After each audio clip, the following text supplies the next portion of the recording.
Hi friends, welcome back once again to another Money Talk teaching where we're working on the series 31 Reasons Why People Have Not Yet Fully Received Their Financial Harvest. And we're moving right along. Out of 31 reasons, we're up to number 21, and here it is. Millions refuse to obey the most basic and simple laws of God.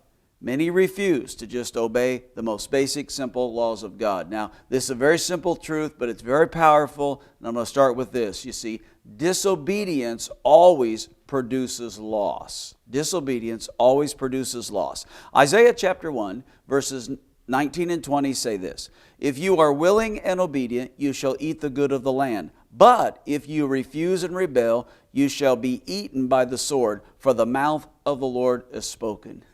You see, that little word "if" is maybe the biggest little word in the Bible. Here's something that many people do not understand. Nearly all of God's promises are conditional.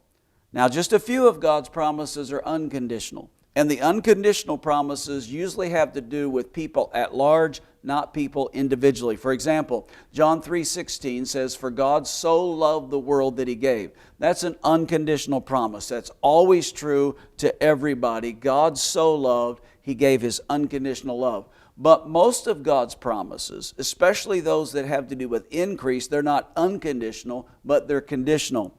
They are prefaced upon certain expectations or certain requirements that must be present before they come to pass. Now, God's promises are universal, but just because they're universal does not mean they're unconditional. What I mean by that? Universal means they work for everybody the same.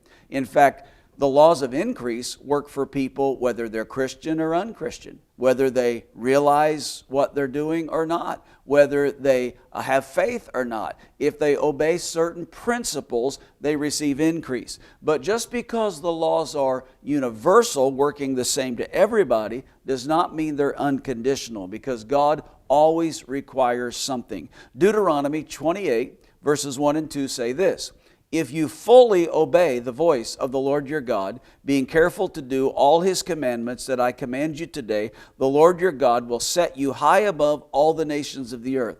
And all these blessings shall come upon you and overtake you." But here's the clincher: if you obey the word, the voice of the Lord your God. Now, time in these Money Talk teachings is short, so I'll just give you 3 or 4 examples. For example, there is the principle of work. It's conditional. Deuteronomy 28:12. "The Lord will open to you His good treasury, the heavens, to give the rain to your land in its season, and to bless all the work of your hands. You shall lend to many nations, and you shall not borrow." What a wonderful, great promise from God. It's universal, it's open to everyone, but it's conditional upon the existence of that one little 4-letter word being present in your life, and that word is work. The promise, the principle of work. Here's another conditional promise, the principle of diligence. Proverbs 10:4.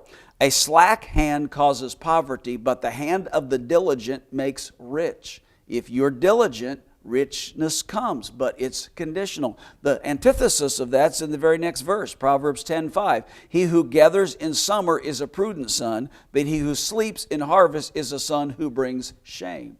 Here's another conditional promise, the principle of wisdom. When you increase in wisdom, you increase your wealth. This is a principle taught over and over in the Bible, by instruction, but also by example. And Solomon is the supreme example of this. Solomon was the wisest man that ever lived, and consequently, he is the richest man that ever lived, because wisdom and riches shall be in the house of the prudent. Here's just one more before we go. It's the promise of waiting. Now, maybe you've heard this. If you were to put away $100 every month at the end of 20 years, you'd be a millionaire. $100 every month, sow it, put it away, save it, and at the end of 20 years, you'd be a millionaire. So someone asked Sam Walton one time, why didn't he think more people lived by that principle? And here's what he said. This is powerful. He said this: "Not many are willing to wait 20 years to spend their $100. That's powerful. Not too many people are willing to observe the principle of waiting. They got $100 and it's burning a hole in their pocket, and they got to spend it right now. So I could go on and on. More and more of these conditional promises, laws of increase. But listen, nothing circumvents these divine laws of God. No matter how much you pray, no matter how spiritual you are, no, not even the greatness of your faith will circumvent these divine laws. So listen to this Money Talk truth. Thousands will never walk the pathway of plenty because they have totally disregarded the most basic divine principles of prosperity. So I really think this is a very important reason, one of the 31, why people never receive fully the financial harvest that God wants them to have, because they do not obey the most basic and simple laws of God. So I'll talk to you soon. God bless you today.